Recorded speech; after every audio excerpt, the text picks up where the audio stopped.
Hi, everybody, and welcome to Pop Therapy, a podcast where we explore the intersection between psychology and pop culture. There's so much to unpack. So let's get started. Well. Look who's come crawling back. If it isn't season 2, staring at me right in the face. This is me, Omar, your friendly neighborhood therapist, here to officially welcome you to, what I already stated was season 2. I'm so happy to have you all back. I wanted to start off with something that I hope is hopeful. I hope it's hopeful. I know things have been absolutely bonkers, socially, politically, in every sense of the word. And for what it's worth, y'all, I gotta say, I'm hopeful for our future. I still feel very hopeful. A lot of it is by design, meaning I listen to a lot of people or listen to voices and read from the writings of people that inspire me and that keep me informed at the same time. So, one thing I like to tell clients is if you're feeling super hopeless, let me hold on to the hope for you. Let me hold on to it for you. And then when you're ready to have a little bit of hope back, I am ready to give it back. So I'm sort of like the container for hope for my clients. And I want to offer that to anyone that's listening, to anyone that's feeling overwhelmed with what's going on in the news. I still feel hopeful. I'm seeing a lot of wonderful human beings, a lot of really brilliant people out there fighting the good fight. And that keeps me hopeful. And again, for what it's worth, I'm feeling hopeful about the future. With that being said, I want to talk a little bit about rage bait. So for anyone that doesn't know, I'm sure most of you do. Rage bait is kind of like a technique that's used often on social media, but not just on social media. News outlets do it too, where they say something or write something super provocative in an attempt to basically incite rage in the audience, right? In the viewers. Oftentimes that rage translates into clicks. It translates into engagement, which is why so much of what you see on social media is like rage baity material. One of the things I want to try to do on this podcast, and I think I'll do it on my Instagram as well, is I want to help everyone microdose rage bait.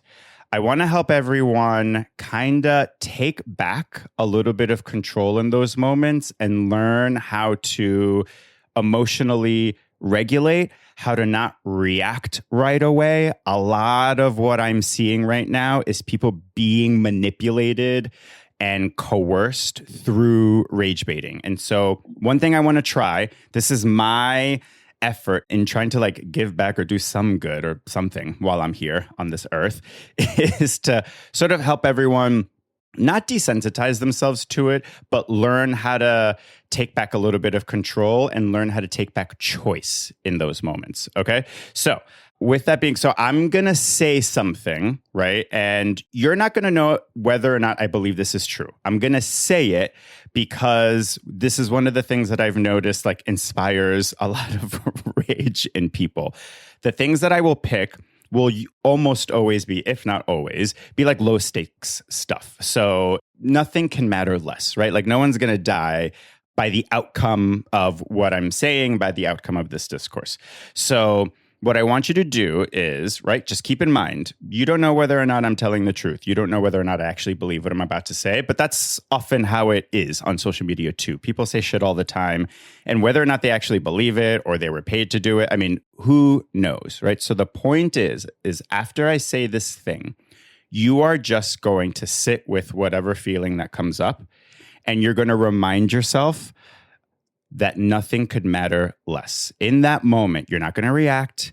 You're just going to notice if there's any discomfort that comes up, if there's any anger that comes up, and you're going to practice self-soothing in that moment, not reacting in that moment, and just sort of letting the feeling pass by, right? And again, this is in an effort to help you take back control and choice. This is in an effort to help you slow down instead of consuming and just getting overwhelmed with all these headlines and rage baity content. So the line I'm going to use, again, you don't know if I believe it or not, but that doesn't matter, is Taylor Swift is the greatest lyricist of all time.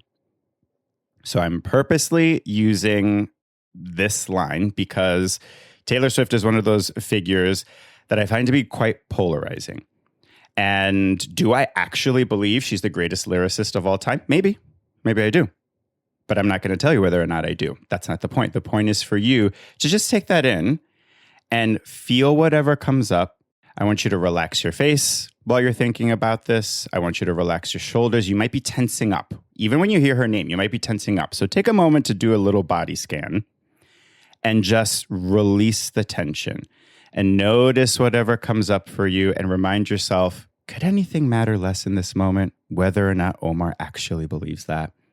And slow down your entire sort of thought process, cognitive process, right? Because usually we're used to just reacting right away. This is giving y'all a chance to slow down, not react, and just let this moment pass by. You don't have to say anything. You don't have to react at all.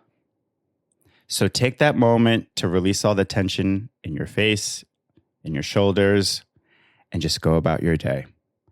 And this is what I'm hoping to do regularly to help everyone sort of navigate what feels like landmines in the social media landscape and, the news landscape for that matter.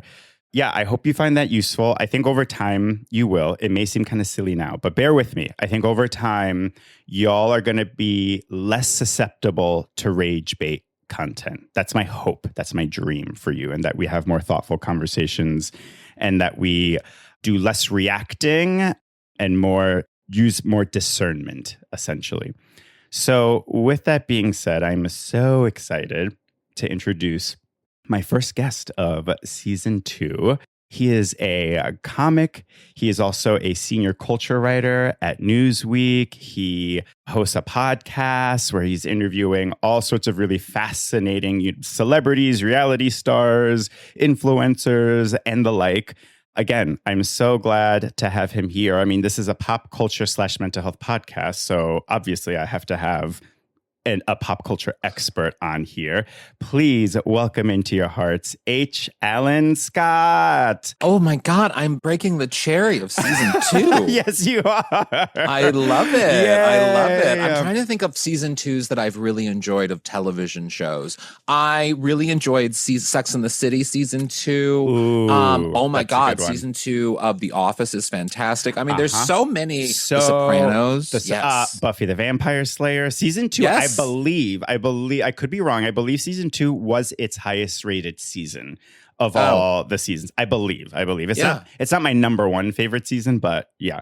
I've been told, no, I'm not a Buffy aficionado, but I've been told that as the years went on, Buffy got much better. And this is where I have a problem, and the old angry Jewish grandma comes out in me, in that when people say the line, just wait, you gotta get through you got to get through a couple seasons before it gets good. And then I go, why is it worth watching something for a couple seasons if they were shit before it gets good? It's got to be good by episode 1. It's got to be good right now. I don't understand it. That is a really good point. So I am guilty of doing that with Buffy, where I will tell people, just get through season 1. And it really picks up only because... just get through 20 episodes. That is a fair critique. I'm going to give you that. I'm going to stop saying that. I will give you that. I completely agree. It's like, just sit through 20 hours of something and then you'll love it. I know. I also that's fair. I want to respond to your rage bait something please, as well. If I can. One of the things that I have found, because I've been around a minute. Omar, I've been around a minute, okay? And I've been doing this game for a minute too. And I've done the things. I've been a part of the culture of clickbait response think pieces on the internet. I come from thought catalog days. Yeah. I get it. And I get rage bait because half of that writing and some of that I even did was rage bait, even if it was unintentional rage bait. It became rage bait. And I've been used as a catalyst for rage bait and in interviews and things I've done, whatever. And one of the things that I actively did, and I remember this particularly around Black Lives Matter when the Ferguson sort of things were happening. And I'm from Missouri. I'm from St. Louis. And that community I know it well. And so I remember in that moment, I had to ask myself, is it my place to chime into this conversation, knowing how much of course I know the community, I know people in the community, I'm familiar with the community, but I also know my place in the world. I'm a cis presenting white man. I mean, I am white. That's not presenting. That's pretty obvious. And I know my place in the world and how people perceive me. And so it was really helpful for me to be able to say, maybe my voice isn't what is a part of this conversation. Maybe I can amplify the voices that should. And I think that's the same across the board in many circumstances, not just with race-related conversations, but with any rage bait situation. Ask yourself before you comment or do the thing or share the thing, am I adding something to this? Or am I just becoming a part of the chorus of noise? Or am I trying to center myself? Am I trying to make myself the main character here? Which brings me to something I read recently. It's coined by these two therapists, these women on Instagram I saw. They called it the bean soup theory. And I love a bean soup. My God. A nice lentil soup. And 'tis the season. Now it is bean soup time. I have a similar phrase that I use, which is the potato salad syndrome. And so I love a potato salad. Stop dropping the food references, Omar. Now we're both starving. We're drooling here. Yes. But basically it refers to, in my experience, I was on Instagram. I saw someone post a video about a low-cal, high-protein potato salad. Pretty innocuous. And they were like, here's how you can keep the flavor, but it's lower calories because of blah, blah, blah, blah, blah. And so I was just like watching it, and the comment section on this potato salad video, girl, you would think that this man was saying something really like politically controversial. Wait, what were the comments? The comments were, well, what if I'm allergic to bacon? I hate bacon. You put yogurt in it. Oh my, I would never put yogurt. I'm lactose intolerant. People really, really going off in the comment section. Again, reacting as if he shared something super controversial. This guy was just like, here's a potato salad recipe. It retains a lot of flavor, blah, blah, blah, blah, blah. Here, try it. He wasn't trying to reinvent the potato salad. See, my dumb brain immediately goes to, why is everyone obsessed with so much protein? Calm down. You need a little carb. You need a little fat. Yes. Calm down, everyone. Amen. Water does not need to have protein. No, I don't need my ice cubes to have protein. Thank you. Your popcorn? Yeah. What are you doing, Khloe Kardashian, for anyone not to know? Oh, that's right. We don't need popcorn protein. Chicken is just fine. Thank you very much. I'll get my protein from chicken. But these comment sections were tearing apart the recipes and the ingredients he was using, again, as if he said something really, really insensitive or controversial.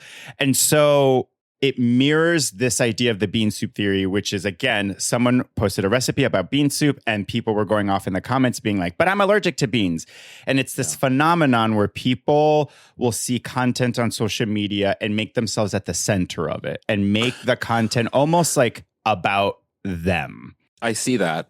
I agree with that. I hear that, but I'm going to push back a little bit. Let's do it. In that using therapy terms, in that I exist on the internet. My career mainly is the internet, and I think I'm a creature of the internet. I mean, one of the things that I think was heartwarming the other day when Diane Keaton passed away, that I thought I really was proud of, is that people were like, "Oh, you were the first person I thought of," because I post about, I post about her a lot. I post about whatever, these women a lot. And that made me happy knowing that my persona online gives people that reaction, that they want to then reach out and say those things. So I think that is very sweet.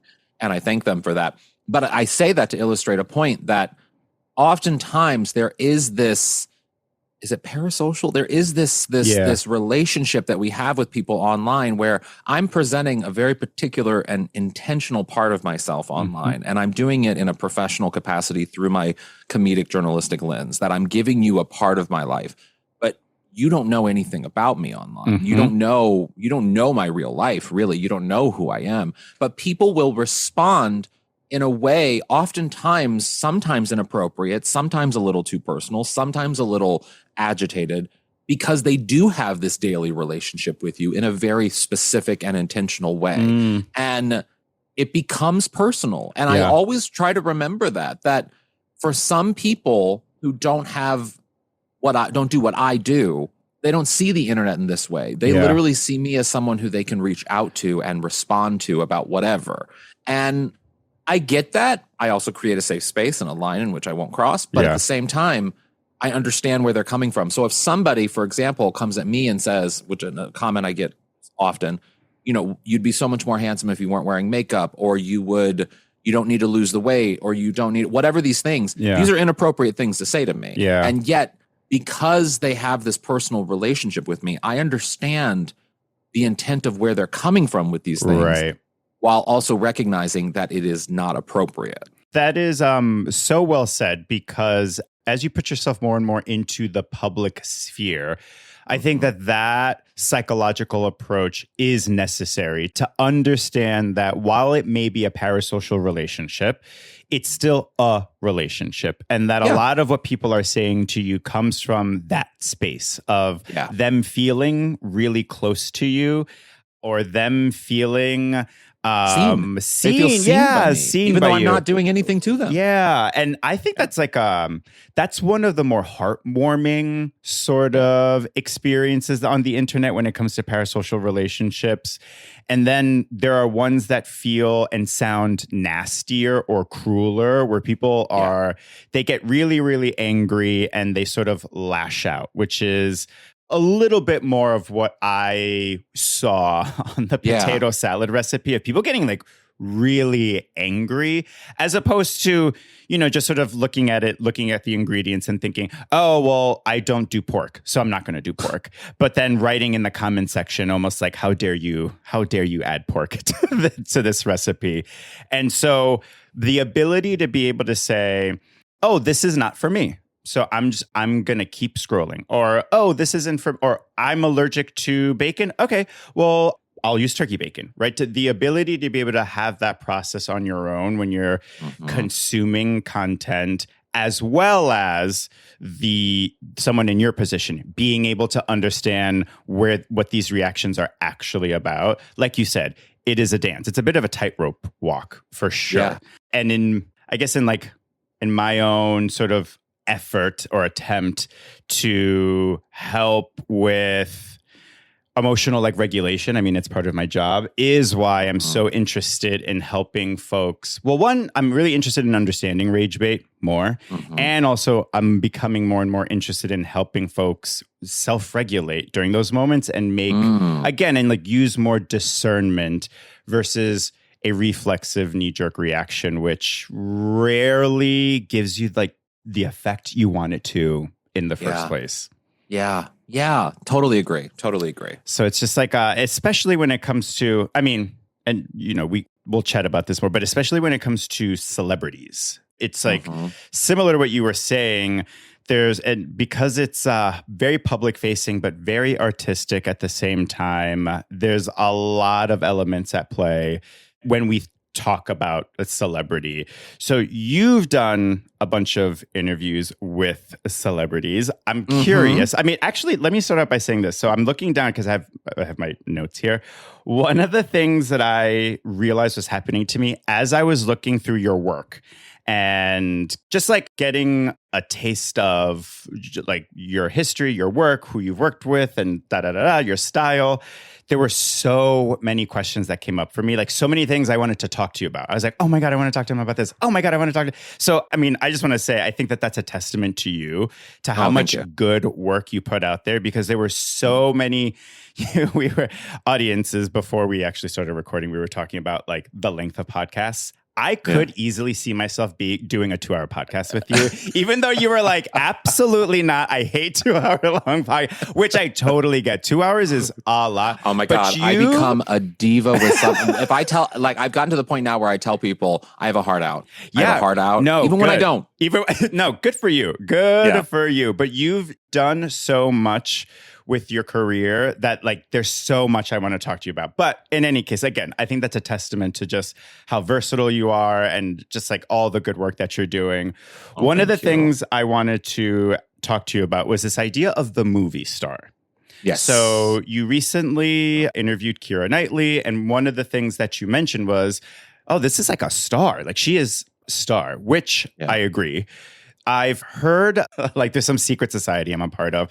Some of the discourse around movie stars I find interesting. One being that like this idea of the movie star, it's not what it used to be. Like there is no like Julia Roberts. I mean, she's around, but the idea of movie star like a Julia Roberts or like a Angelina Jolie, that kind of celebrity or that kind of movie star doesn't exist anymore. I'd love to hear your thoughts on that, because there's a part of me that thinks, oh yeah, some of that kind of resonates with me. I think I agree with that. And then there's another part of me that wonders, oh, is this me getting older? Like, is this me being like a back in my day, like is it that? Or have you seen this idea of the movie star, have you seen it change over time? Well, I think there's a lot of layers to that question. And I think you have to look at sort of how stardom morphed in the 90s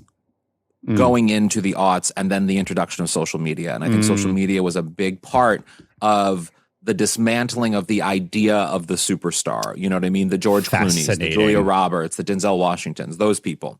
Because, and I think you could probably, and I can't really speak a lot to this, but you could probably credit Anna Wintour in understanding the relationship between fashion, movie stars, celebrities, and then of course, you know, these advertising campaigns for colognes, for perfumes, for all these things, moving on from models to movie stars. And so all of a sudden the models became less important for these things, the advertising part of it, and the movie stars became the things you see in perfume ads. And so that heightened the sense of a movie star in a way that allowed people like Julia Roberts, George Clooney, Brad Pitt, et cetera, Angelina Jolie, Charlize Theron, even Nicole Kidman to this day. Yeah. Like there are few examples of those who became those mega, almost to the point, and I talked with Tom Hanks about this when I interviewed him a while ago for that Elvis movie. Drop, but, love it.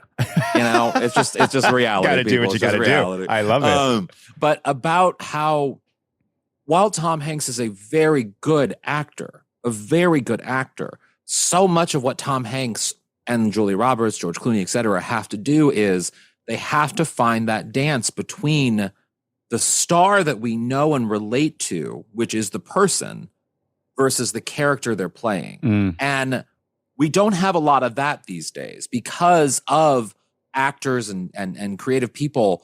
Social media has sort of made every new star tangible. Yeah. You can reach accessible. Out to them. They're close on your phone. Right. You're seeing their stories in real time. You're seeing these things. And Jennifer Aniston is on Instagram. Like, you're seeing these things. And I think that has changed the idea of what these massive untouchable stars are, because now they're touchable. They're very reachable. Right. And so I think that has changed how we view stars. That said, now there's a reason why some of these older stars like Nicole Kidman, when she does something, it breaks the internet. Yeah. And it becomes this massive moment, even the smallest of things. Like her, I'm thinking of the moment on the red carpet when she was promoting Baby Girl, and she was asked a question from Pop Crave, I think it was. And she was like, who? What? Yeah, oh, that's right. She made kind of like a crazy face, being like, okay, here we are. Sure. And it's this massive, massive, massive star that is known worldwide. Right. reacting in a very relatable way to something absurd called pop crave, and or whatever it's called. Yeah, and she was like confused, like, okay, like, you could see the wheels turning. She was like, wait, am I being punked? Is this a joke? What's yeah. And we don't have that. And I think now we're seeing the end of days of sort of that class of movie stars that have somehow stood the test of time. And I think what will be really interesting is in 20 years' time, who will be those stars of comparison to Nicole Kidman, Julia Roberts, George Clooney, et cetera. And who will maintain. And that's kind of an open question because the idea of a movie star is very different these days. Yeah, for sure.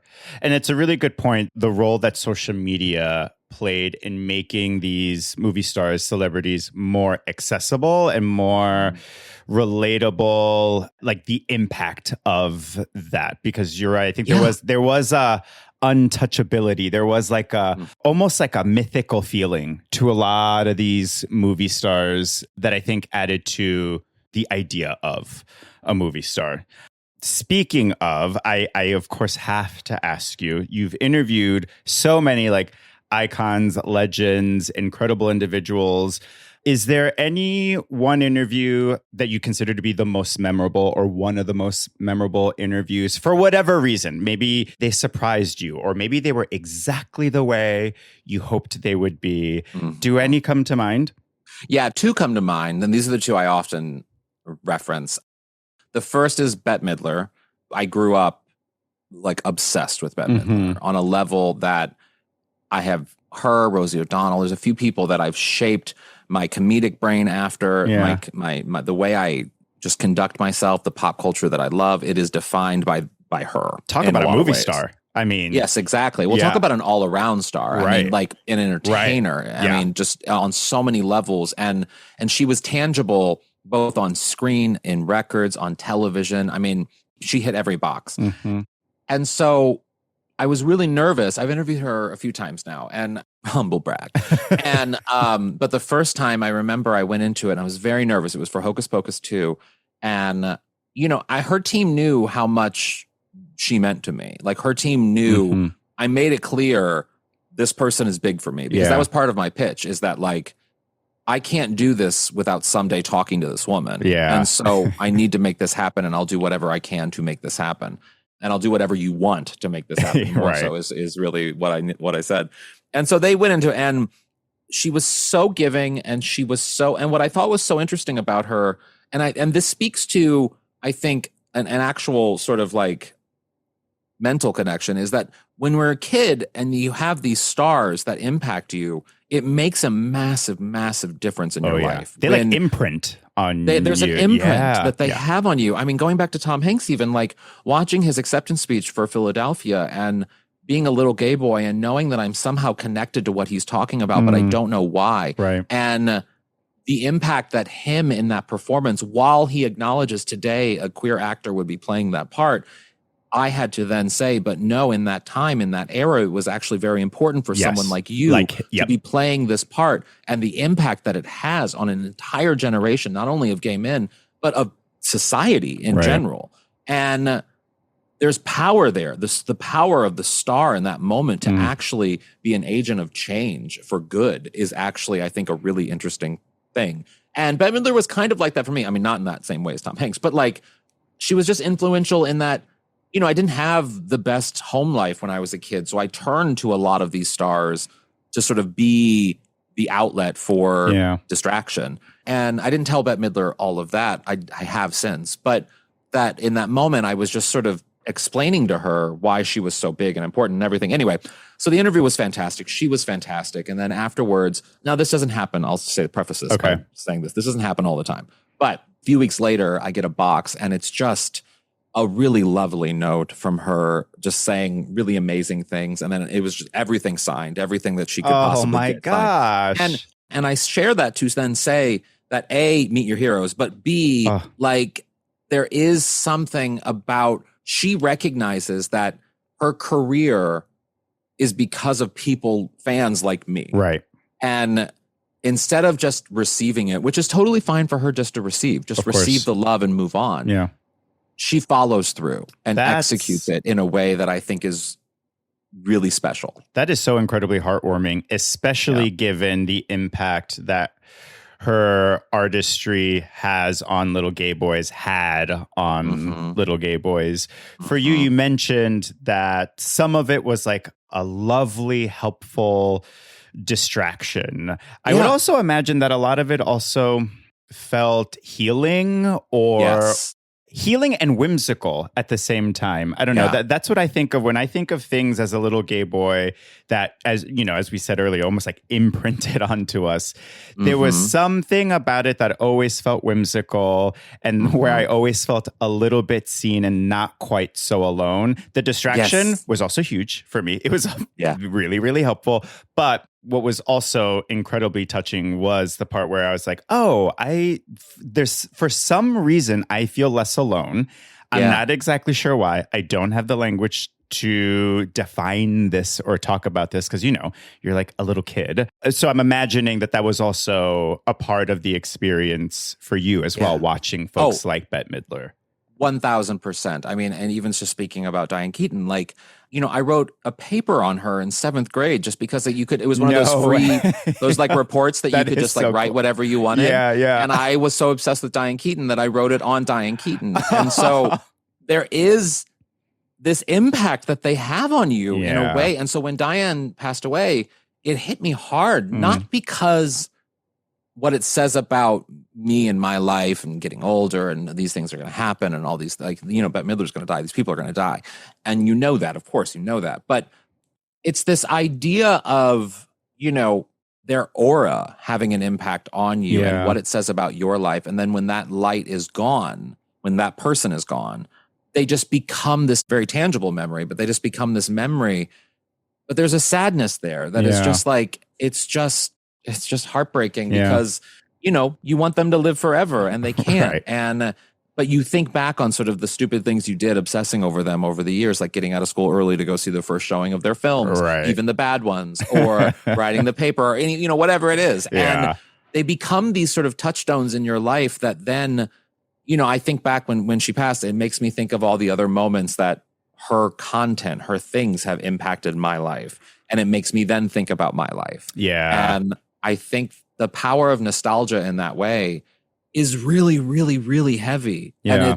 And it can be both emotional, it can be a trigger, but it can also be something of a piece of joy. Yeah. And I have to say, you know, the feeling, the sadness of it, seeing so many people share in that was lovely to see. And despite the circumstances being unfortunate, right? Like someone's passing, it was nice to see so many people for once kind of all at the same time say, oh, fuck, we're sad. We're sad. Yeah. And she was important to me or she was impactful for whatever reason. I mean, me personally, I cannot tell you, this is such a random fact about me.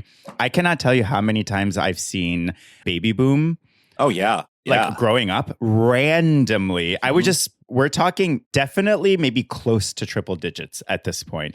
Anytime it ran on cable television, I would watch it. Once I was able to stream it, I would like just randomly put it on. And, you know, just remembering that and feeling nostalgic about that and then hearing of her passing, it just like brought up all these memories of me home from school, sick, just watching Baby Boom and having like the time of my life. Totally. But you know what also, like, I think another thing that I was thinking about, I was chatting with another friend about this, about how seeing all of the posts about her and seeing the collective sort of community come around saying we loved this person and we want to honor this person. In a small way, it's validating because it's almost like you're just so glad everyone else got the thing that you were the only one that you thought you were the only one that got because you know what I mean? Like, yeah, sure. You know, in gay bar, people are going to whatever with Diane Keaton. Like I knew that was the thing, but I didn't know. I knew she was loved, but not in that way. And then to see it, it's just sort of, it's just really validating. Like you were in on a secret that everyone else knew. It felt very connecting in a like in a lovely way, but also sad way, again, because of the passing itself, right? Which isn't a bad thing. I think we try to avoid sad things a little too much sometimes. And this is one of those things where I think, no, you like be sad for a little bit. You know, it's okay. Yeah, it's totally okay. I mean, sure, don't let it disrupt your life so much that you're not paying your rent. But I mean, you can be a little bummed. You can share a post, and seeing all of that, to your point, was so lovely to see. I was like, oh, right. Again, I wasn't alone. I'm not alone in all of this. Yeah, exactly. That was really lovely to see. So I wanted to quickly do a little bit of time traveling. So when I was on podcast you used to co-host with Brendan Elliott, You're Making It Worse, we chatted about gay men's behavior on social media, namely Instagram, right? And this will make sense, I promise. And I recently my boyfriend recently rewatched Broken Hearts Club. Oh, yeah. And I love that movie. Yeah. Yes. And I'd seen it a bunch of times. I was sort of like cleaning while he was like watching it. So I was like in and out, kind of like half paying attention, and then sometimes popping my head back in and being like, oh my God, I forgot about this scene. Can you believe the journey Dean Cain's been on? Talk about sad. Talk about sad. From gay to ice. I mean, and and rewatching that, I was reminded of just like how handsome he is. And then, and then me and my boyfriend were talking about like, wow, what a fall from grace that one. What a fall from grace. I mean, and that's the thing too. That's the thing that Dean Cain needs to understand is that when you turn on the gays, your career is over. You're donezo. Yeah. Like you got nobody, because there are two people that run the internet, women and gays. Amen. And if you lose, I mean, and frankly, I don't think he's really working in the other group either, but like I can say from the gays, he's gone. Yeah, and so that's keep us in good graces. You don't got to do much. You know? I mean, the bar is on the floor. Exactly. Yes. Yeah. Don't be a hateful, like insane MAGA weirdo. Yeah. Basically, it's like, again, on the floor, the standards. And so so as my boyfriend was watching it, a thought that I had that came up that I think relates to what I mentioned earlier about what we talked about on your podcast, which is like, have things changed that much? Like there was so much from Broken Hearts Club that I thought, oh, wow, they like nailed that. There's still so much that gay men talk about till this day. And so there was a part of me that thought, wow, like what an impressive feat for a movie to still be relevant. You know what I mean? For so many parts of it to still be relevant. And then there was another part of me that was a little bummed out because I was like, wait, so we haven't changed, have we? Like, we're still talking about the same things, and there are still the same challenges that come up. And so that like bummed me out a little bit. I'd love to hear your thoughts on like whether or not you think maybe there has been a lot more change than I'm giving us credit for.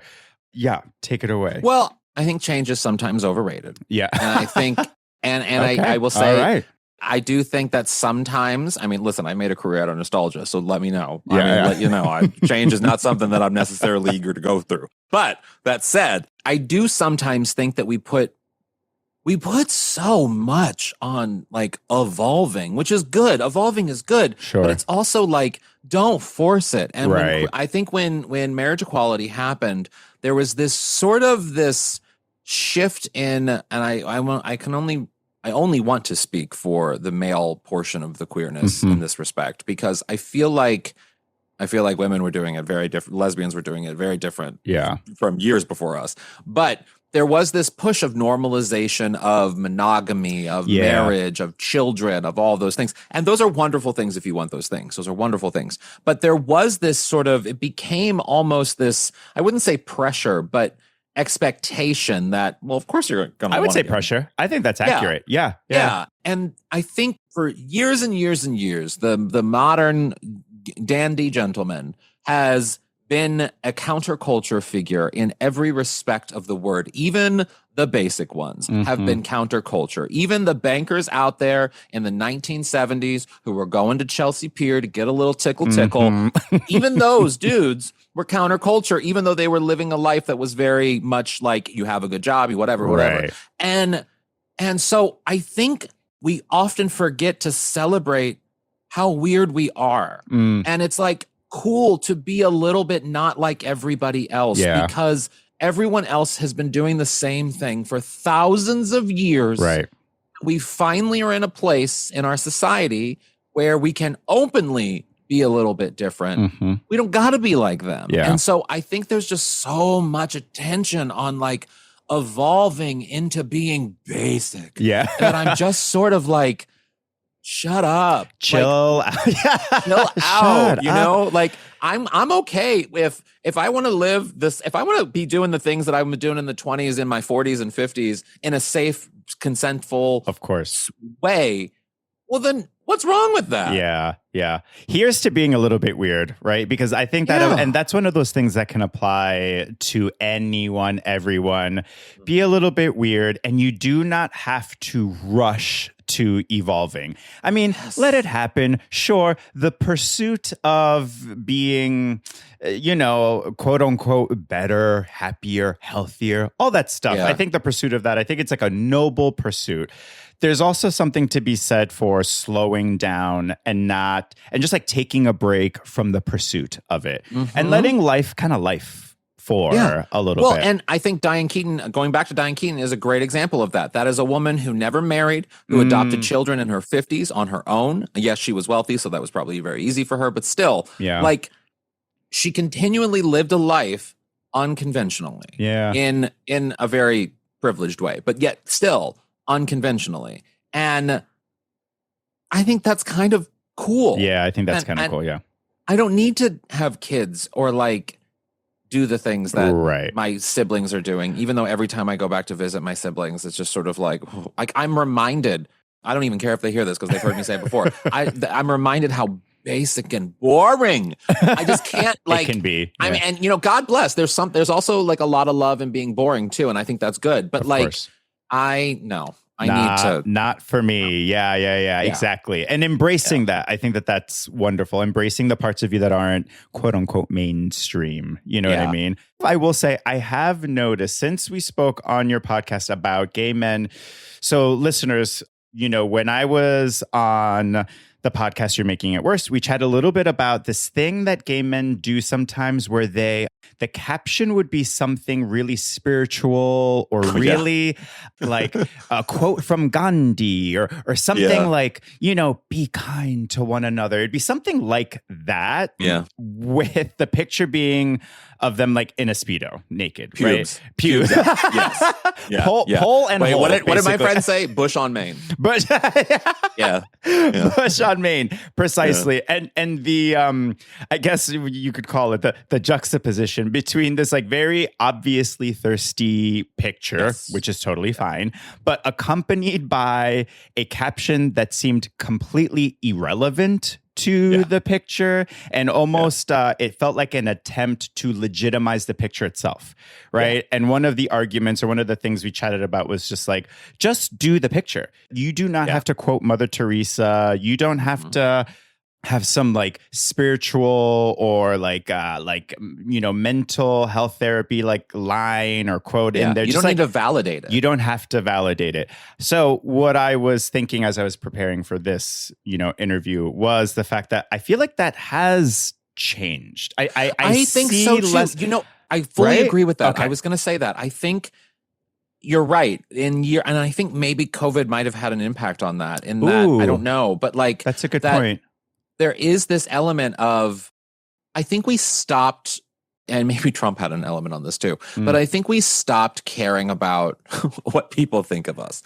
and I think it's, I mean, that's not true because people still do, but like there is this level of lack of shame, both in terms, and I mean that in a good and a bad way. I think losing shame is a good thing, but I think sometimes having a little bit of shame is healthy because it stops you from doing some things that you shouldn't do, right? Or say, or whatever it is. And I think for some of those dudes, they've got to a place where it's just like, listen, everyone's nude is out there. Everyone's slutty. Everyone's horny. Everyone's all the things. So just post the fucking picture. Don't do anything. Post a peach emoji as the caption and move on with your day because everyone knows that's what you want us to see. That's what you want. Yeah.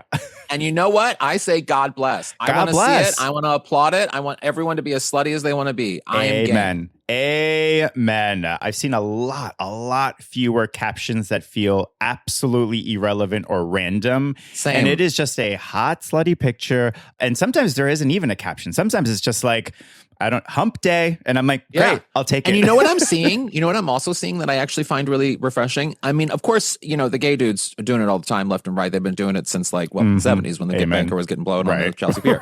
But I'm seeing more and more women do it, straight women. Hallelujah. And I'm also seeing more and more, and this is what's fascinating, straight men doing it, and particularly doing it. And this is the gay baiting. Sure, there's a little bit of gay baiting here, but I'm also I don't know. I'm like kind of like I don't. Yeah. Whatever. I have bigger fish. I have bigger things to worry about. Everyone wants a little attention. Yeah. And if you taking a shirtless pic in gray sweatpants as a straight dude, and you get all this attention from gay dudes, if you want that, good for you. Get it. Good for you, baby. Get it. Hell yeah. Get it. Hell yeah. And I'm seeing more of that. That I think is fascinating. Oh, that is fascinating. And to your point, refreshing. So to all the straight men, post a few thoughty pictures. Why not? Be a little slutty. Weird. Don't be weird when the gay dude responds. Yes, don't be weird or creepy or mean. Also, don't be mean.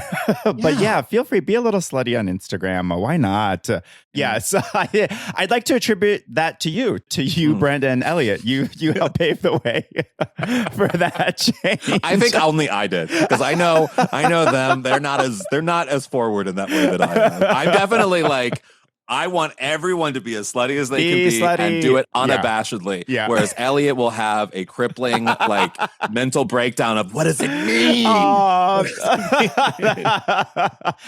like, it ain't got to mean nothing. It doesn't have to mean anything. It doesn't. I also appreciate the what does it mean? I don't know. I find that endearing and charming too. Yeah. And also sometimes you just sort of have to be like, I'm not gonna overthink this one this time. I'm not gonna do it. Yeah. Push on Maine. Let it be. Yeah. Precisely. So one of the, I guess, main theories or beliefs of this podcast, of me, is that the state of pop culture is a mirror of the state of things psychologically, right? I think agree. The two inform one another and reflect back to us at large, right? Just like what's going on. Whatever's going on in pop culture is a psychological indicator too. So if that were actually the case, and maybe it is, but what do you think today's or the current state of pop culture reflects about us psychologically, mentally? What do you think? I think we're all in panic mode. Yeah. And I think and I don't mean that in a drastic way. I mean that in a, listen, I think I was chatting, I had an interview with the makeup artist Bobby Brown a couple of weeks ago. Wonderful woman. Get her book, Still Bobby. And plug. I don't know why I'm plugging something I benefit nothing from. But she was talking about how her brand is really driven by elder millennials. And I've been thinking a lot about that concept of elder millennials and how, which, I am, I suppose. And I think on some level, there is this nostalgia for a time where things, at least on the surface, felt okay. Yeah. And, for millennials, particularly of my generation, everything has been fucked for the past 25 years, starting with September 11, going to the crash of the economy in 2008, going to massive, massive, massive college student loan debt, going to, obviously, the election of Trump, going to COVID. I mean, it's just literally been a shit show. The hits kept on coming, yeah. But I don't even mean in a societal way. I mean in an economical way, that our futures are unlikely because of the instability of our lives for the past 25 years because of culture. And so because of that, when everything is fucked, it seems, and the future of you working until you're 70 some years old is probably going to happen in our life, and for elder millennials at least. Sometimes it feels real good to go back to that First Wives Club meme. Yeah. You know what I mean? Yeah. Sometimes it just feels real good just to take a little moment and be like, yes, you don't own me. Yeah. It just, you just need it because that when you're working that fucking job at 72 years old, right, I'm still going to be like, thinking about Diane Keaton in First Wives Club. Yeah, exactly. Yes. I think that is why so much nostalgia content is coming up lately. There's so many like really funny, hysterical, poignant content of like me in the backseat of a Honda Civic, a senior year of high school, or me now listening to this song wondering why do I love it so much, and it flashbacks to like, oh, because it samples a Paramore song and that's why you love it so much. And so I agree. I think a lot of that is indicative of this desire to at least feel like the future was still before us and open and hopeful. And there was so much that we didn't understand about, but there was just so much we didn't know. And it was nice. Well, and it was like, and it was like kind of nice not to know. Yeah. Also, too, I think about this a lot. For a lot of times, I'm like, is this a thing that's unique to our generation, or is this a thing that is just repeated over generations of every generation? And I talked to my mom about that, and she was saying the concept of not having retirement, or of not affording college, or of not being able to afford a home, that never really was a worry of hers. Oh, wow. And it is a worry of ours because it's a reality.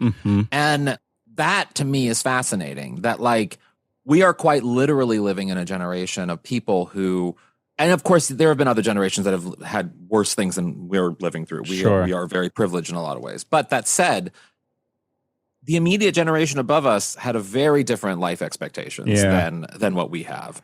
And they are very much more comfortable than we are at this point in our lives. The buying power that they had was a lot higher than what we have. Anytime I see something, read something, hear something that talks about the buying power of previous generations versus a millennial, I am just like, shaking my head. I'm shaking my head, like thinking, God damn. And while there's a part of me that appreciates having the knowledge to understand what's going on economically and to understand that this is systemic, it's not because I personally failed at something. Again, boy, do I miss senior year of high school thinking, oh, it'll be okay. It's like, my parents have figured it out. They got a house. Okay, so I'll get a house. It was really nice thinking of my future in that way. But in a lot of ways too, because we are honestly, the expectations were in our head of those things. And so it is easy. And I think from a therapy perspective, it is really easy to feel like you fucked up. Yeah. That you did something wrong because you're still paying rent at 40 years old, or you're driving a fucking, I just bought a Kia Niro. You know what I mean? Like you're doing things that are just not cool. And you have my mom at 40 something years old was buying a Chevy Tahoe, a massive car, and had all these different things. And she didn't do anything crazy for a job. She had normal shit. Right. And so it's just the comparison of me and my life versus where my mom was in her life at this age are very different. Yeah, I think that's, for some people, you can feel a lot of pressure mentally because of that. And I think it's not right. I'm glad you're bringing that up, because it is so easy to personalize all of that, rather to internalize all of that and think I fucked up. And my hope is that the more of us, right, that are saying, no, no one's buying a house, right? The more that we're talking about that, the less alone I feel, at least when friends or, just strangers, right, that are talking about the fact that it's really, really hard and nearly impossible for our reason. And here are the reasons. I'm like, oh, okay. So it's not because I didn't invest in Google when I was 19 or so, you know what I mean? No. It wasn't because I wasn't buying stocks when I was a 21 or anything. Who's buying stocks at 21? I mean, for apparently some people are, which again, I'm thinking, good for you. I was not thinking about that at 20, 21. Yeah, but you know what? You know what they don't have? They don't know. They probably weren't having as much sex as we were. They weren't. They don't know how. They don't know how to handle their liquor the way we do. Amen. They don't know how to have a good time the way we do. They have not had the lived experiences that I'm very grateful for. Thank you for saying that. Hell Yes. yeah. Hell yeah. Especially the holding our liquor part. That I can with almost 100% certainty say damn straight. I can drink some of these kids under the table. I would pay to see that, just so you know. Man, just saying. So one question I ask every guest is, what is one piece of advice or one nugget of wisdom that you've gotten from the mental health / therapy world that you take with you everywhere you go? So this could be something you read in a book. It could be something your own therapist shared with you. It could be something you heard on a podcast. Anything from the mental health world. What's one piece of advice or nugget of wisdom that you're like, this is like at my core. I take this with me everywhere I go. You know, I thought about, we texted about this before, and I thought a lot about this. And when I was a kid, when my parents separated, we were forced to go into a therapy, like a kids therapy thing called Kids in the Middle. And and it starts there, but it fills out later. So what I learned about myself in that is I often would use parts of my personality to fix things, to control something, to make things better. You know what I mean? Because I knew that I could talk my way into something or out of something, or I could make something better for someone else just by the sheer force of my personality. And I knew that I could do that.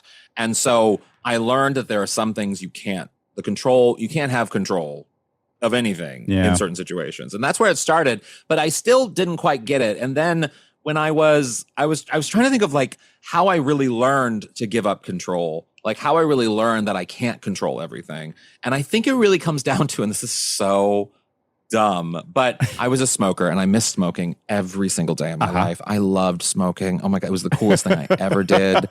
I was so cool smoking and I loved it so much, but I quit smoking, and I did it through a book, Alan Carr's The Easy Way to Quit Smoking.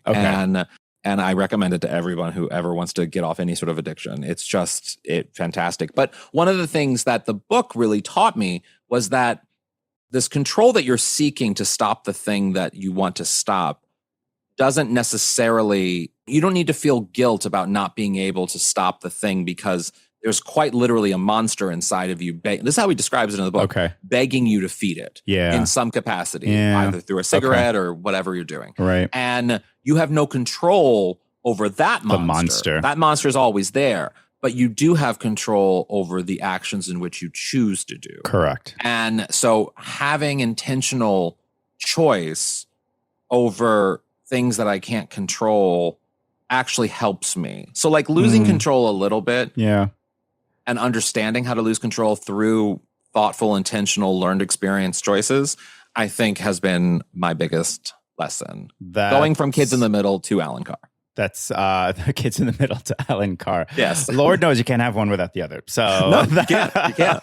You can't. This, Kids in the Middle. I know that name. I'm like, I can't tell if I love it or hate it. It sounds like a Farrah Fawcett TV movie. Yeah, like a Lifetime TV. Yes. Yeah, Kids in the Middle. Supporting performance from Cameron Manheim. Yeah. Kids in the Middle. I'm going to look that up. This idea of control comes up a lot for all of us, of course. But even with like some of the guests that I have, my clients, of course, and the conversation typically where it ends up is this idea of understanding where you do have some control or influence and where you don't. And it sounds like at some point, that's what you understood, that there were some things that you can control and influence, and you can allocate energy towards that. And that the stuff that was totally out of your hands is kind of like, I need to stop trying to force that, or I need to stop trying to make that happen or make that change happen, because that's out of my hands. And I think that realizing that and realizing where your energies are best suited or most useful can be so liberating and freeing. And you're less encumbered. It's like lighter. You know what I mean? Because you're not trying to like force something to happen necessarily. I mean, and it's just like really freeing to realize like, okay, well, can't do anything. Right. Like there is something kind of nice about like, that. Yeah. It is just sort of like, it's just like, it is what it is. Yeah. Okay, cool. Yeah. I'll just move through it. I'll just move through it. Right. Precisely. Yeah. Thank you so much. Again, control. That's one of those things that comes up so often. So I am also the Janet Jackson song. Yes. Also that. Exactly. Well, obviously, I mean, that goes without saying. Yes. Where can people find you if they want to read your work, if they want to listen to your podcast, or where can folks find you? H. Allen Scott on everything. Everything, really. Just Google it. You can find me. I'm there. That is true, folks. I Googled his name and it's all there. So he's what? Does anything inappropriate come up? Oh, just like a couple nudes. No, I'm kidding. Oh, okay. That's fine. You're fine. Like, oh, thank God I put those there. I can't sell them. Thank you so much. I really appreciate you coming on. And folks, I am a therapist, but this is no substitute for good old-fashioned therapy. So take what's useful, leave the rest, and don't forget, therapy makes you hotter. Bye.